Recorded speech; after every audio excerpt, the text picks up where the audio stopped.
what would be most helpful? Okay, so for some background, I am pre-licensed Uh-huh. and I just got back from maternity leave and Mhm. I'm changing the population that I'm targeting. So Amazing. that's Let's just coloring change everything. everything. Just, yeah, blowing it all up. Mhm. So I think I want to talk about my niche and my fee and kind of see where that takes us. Let's do it.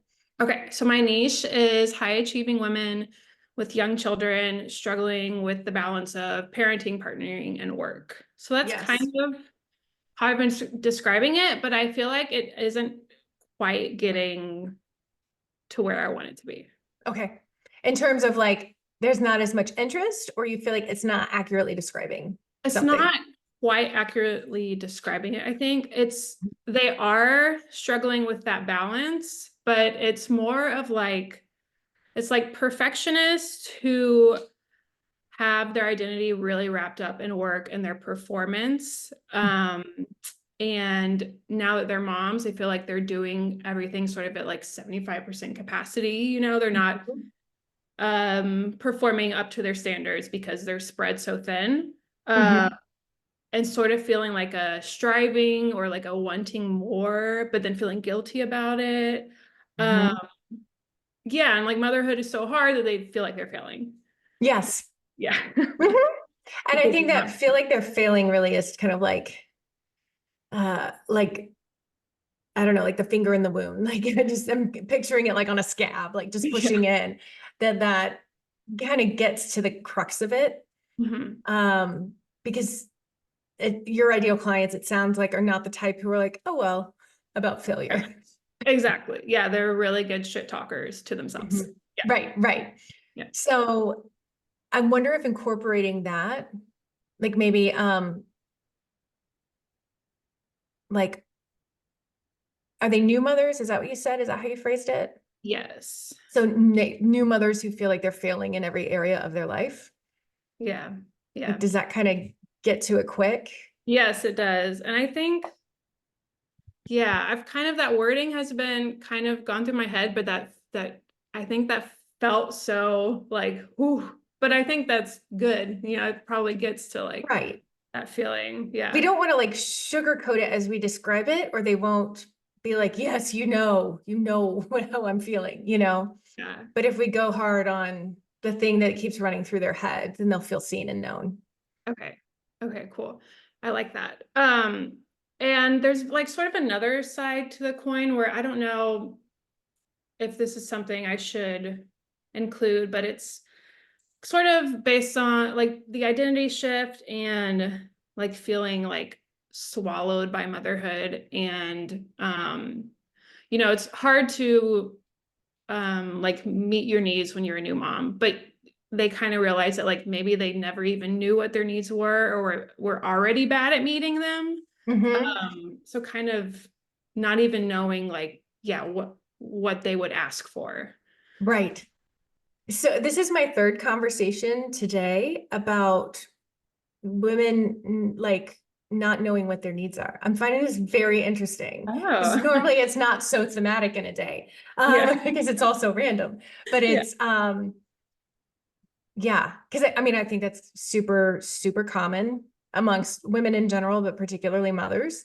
Mhm. Like you just kind of lose track of your needs and wonder like, were they ever getting met to begin with? And I could just handle them not getting met because I had fewer pressures or fewer responsibilities. Okay. So okay, let's flesh it out some. Well, first, that's something on their mind. Is that what's bringing them in? It may not be.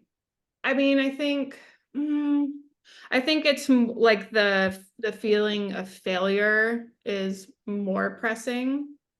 Mhm. Um, yeah, so I'm not sure if they're specifically searching, because they're not meeting their needs. Right. Although as a new mom, like I do think that brings up like, oh my God, like there's nothing left for me at the end of the day. Mhm. I'm thinking through whether it makes sense to have that as a part of the niche or like when you describe the niche, or if it just makes sense to talk about that a lot in the copy as kind of a shoulder issue or you know, like an aligned concern that people are going through, Yeah. because it's like you don't have anything at the end of the day, and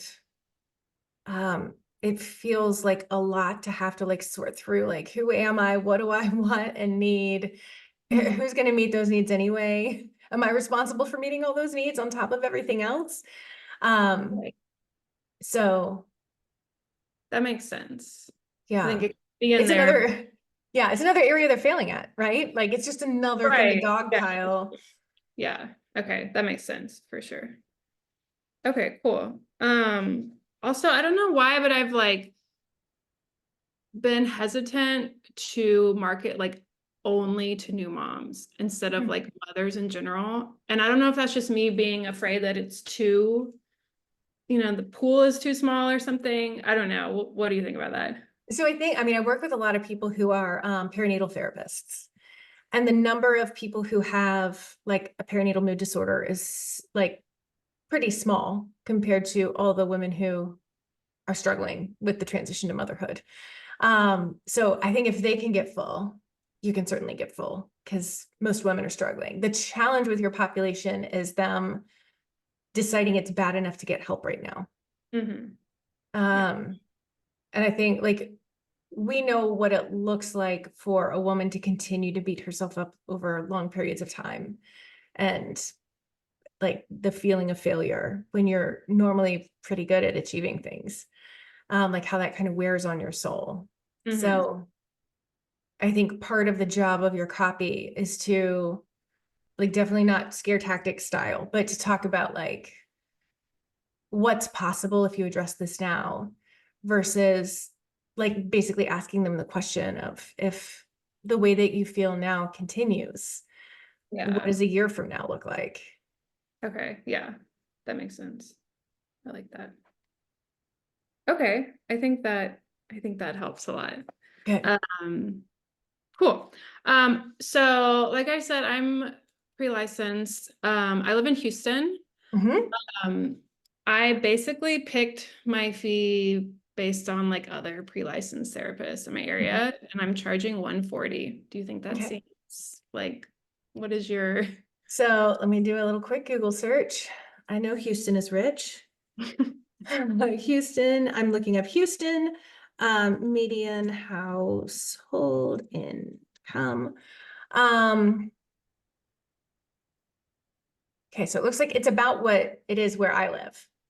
Um, and it's a huge city, a lot bigger than where I am. And so what that says to me is you can definitely do a higher fee, and uh potentially even higher than I have here, simply because like we're not counting the fact that you're pre-licensed in your fee. That has no bearing, in my opinion. Because I think the assumptions people make about like why pre-licensed people should have lower fees is this idea of like they don't have experience, but the data shows that we don't actually get significantly better at our jobs over time. Experience doesn't make us better therapists. I Mhm. hate to say it, I hate that data, but if we're going by data, we do feel more confident and capable though, and maybe suffer from less imposter syndrome, but the client experience is not significantly different. Mhm. So I want you to price yourself where you want to need to be for this to feel comfortable, for you to have the life that you want to have, to take the vacations you want to take the yoga classes you want to take, to go to the good daycare, to, you know, all those things. Yeah. Okay. So yes, you can definitely raise it, because there's a significantly larger population in Houston that can afford a premium Mhm. rate than many other areas. Right. Okay. Yeah, I just feel like I maybe needed permission. Yeah, full permission granted from a therapist of 20 years. If an old timer like me can say says you can do it, you can do it. Okay, cool. Well, maybe we can talk about like some of my marketing that I've been Yeah, doing. Okay. absolutely. Um, it's probably been about 4 months. I've did like all your modules. I'm feeling good about my website, but like with these new copy tweaks, I have an online listing. I've been hitting marketing really hard. I meet with like 2 people a week. Um, Awesome. and I like just sent out a warm letter. So Mhm. those are my four. I feel like that's sort of my max right now. I only have childcare like part-time, so like that's feels Right. like good for me. Um, and I think I'm just, I know I'm like in the period where I have to be patient, but like, it's been 4 months and I just feel like, all right, like, there hasn't been like a lot of movement. Mhm. Okay. So it's also 4 months. It includes the summer months, Right. which is particularly hard to like start or restart a practice. Yes. Do you have people that have come back after your maternity leave? No, because Oh, got I'm it. completely switching. So I don't have any old clients that Got would it. switch over with me. Yeah. Awesome. Okay. So it's who are you networking with? That's my first question because I want to make sure that that's as Yeah. efficient as possible. I started networking with therapists and I was like, oh wait, this isn't like exactly working. Or, it's not who I need to be networking with. I'm networking with a lot of like lactation consultants, doulas, like in the, Mhm. prenatal health fields, pelvic floor therapists, things like that. Some therapists who are full in my niche that, Mhm. hopefully can pass along some clients. I think I need to be probably calling more gynecologist office and like PCP offices. I did it once and they were like referral coordinator, like, what are you talking about? And I was like, oh, okay. Like got a little flustered. Interesting. What do Yeah, they call them? yeah, yeah. Almost every office Uh, I've ever talked to has those. Interesting. yeah. So yeah, I think that's where I need to sort of build out a little more. Yeah, yeah. Because I'm thinking like OBs, pediatricians, like you know how they Yes. do that like perinatal mood disorder screening essentially when your kid goes to whatever week appointment. Oh, it's been Yes. so long, 6 weeks maybe. Um, so I know like if somebody's not indicating that they have a perinatal mood disorder, but they are struggling, Mhm. and they're communicating that with the pediatrician, then that could be good.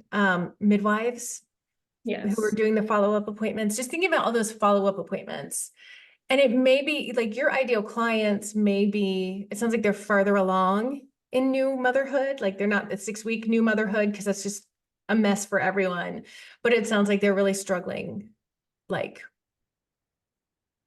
at what age would you say, or their kid is what age would you I say? would say sort of hitting like the 6 month mark and they thought it would get better, but it's Mm. Oh, are you using that copy? no, but that's good. Yeah. Yeah. Yeah. So I would, they're continuing to see their pediatrician, hopefully, around that time. The doulas are probably out of the picture at that point. The lactation consultants are probably out of the picture too, because if it's been that much of a struggle for 6 months, it's Right. probably not getting easier. They might have, done something else. Mhm. Um, new mom groups. Yes. Yeah. I need to like figure that out. Yeah. Yeah, I would search for those. I know like in Seattle, when I had my first, we had a group called PEPS that it was like all moms in our zip code who gave birth in the same month. So we were Mhm. all in the soup together. And you can go give talks or something to a PEPS group. The leaders were always looking for people to come speak. And you could talk about that transition and how like if at 6 months, because this was earlier, I think we started at 6 weeks postpartum, and I don't remember if we might have gone a whole year. Yeah, we did. We went a whole year, but so you could talk about like at 6 months, if these things are still a struggle, if you've lost yourself, Mhm. um, it might be really helpful to consider these things, and I'm happy to help. And those are Yeah. usually like small groups in someone's living room. It's very chill. Okay. Yeah. That's a great idea. I'll look into that. Yeah. Awesome. Okay. This is sort of a new topic, but I've kind of been toying with the idea of doing, so I'm virtual right now. I would love to get an office, but it's just not yet. But I've been toying with the idea of doing walk and talk therapy, Mhm. thinking that like, for a new mom, if she can like put her kid in the stroller and go, for a walk. That might be a way to reach out to them. What do you think about that? I think just making sure that it's a non-populated area so she can get really real. That's the Yes. only thing I ever hear about, like the downside of walk and talk is like things can stay surface if people keep passing you, so making sure that you find an area where there aren't other people constantly walking that path. Mhm. I mean, I love the idea because I feel like that's kind of like how so many people get out. It's just popping a kid in the stroller Mhm. and knowing that like, yeah, you need to feed your kid. Like we'll sit down on a bench, no problem. So I think offering it could be great. It's just being really selective with where it is. Okay. Okay. Um, okay, cool. Can you, I mean, can you think of anything else you think any like gaping holes that avenues I should How follow? are people getting to your website? How are they finding you? Um, Mostly, I mean, I feel like my website I like it, but I feel like it's not getting that much traffic. Mhm. So, some of it is just through Googling. A lot of it's through like my Psychology Today profile. Mhm. Uh, so yeah, I think that is an area I could boost. Mhm. So I don't know if that's maybe SEO is like not my thing. So maybe like I don't know, paying someone to do that. I don't know. I think it could be really good, especially in your city, because yeah, it would move you up, you're not going to be on the first page of Google, just, you know, organically. Um, it's just too big a city for that to happen, in Houston. So there's Simplified SEO Solutions is who we trust for SEO. They've done my SEO. They've done a lot of my students' SEO. So I get really cagey about people who do SEO because I've been ripped off by 3 companies. So to not get ripped off by Simplified SEO, I felt very happy with them. Thank you for not ripping me off. So I really trust and like them and have seen them do good work for many people. And I think it could be beneficial. That's going to involve blogging, Mhm. which I know is kind of like, oh, great, more work. I already said I was maxed out, Allison. But I think if you're able to create some blog posts that they can work with, you can also probably pay them to do blog posts, but ultimately I think you're going to be able to speak to your ideal clients more, I don't know, like deep. I mean, they're all therapists too, but your people. So I would consider that. And it might be, maybe you do like a little writing workshop for yourself on a Saturday while like a partner or a parent can watch your kiddo. And that way, like you just knock out a bunch at once and you don't have to be on the hook for it every single week. Right. Um, but I would consider paid SEO if you can swing it. Okay. Okay. That's something I'll look into. Because I think so many people have really amazing websites and it speaks so clearly to their ideal client, but if there's nothing driving people there, Mhm. and networking has the potential to drive people there, but if nothing with large numbers is driving people there, then it's just hard for people Right. to be like, yes, you're speaking directly to me. Yeah. Okay. Yeah, I'll look into that for sure. Yeah, okay. I think that's everything. Awesome. Yay. I'm glad to Yeah, meet you too. you. All right, have a good Cool. one. You too. Let us know how it's going in the Facebook group. I will, for sure. Awesome. All right. Bye. Bye.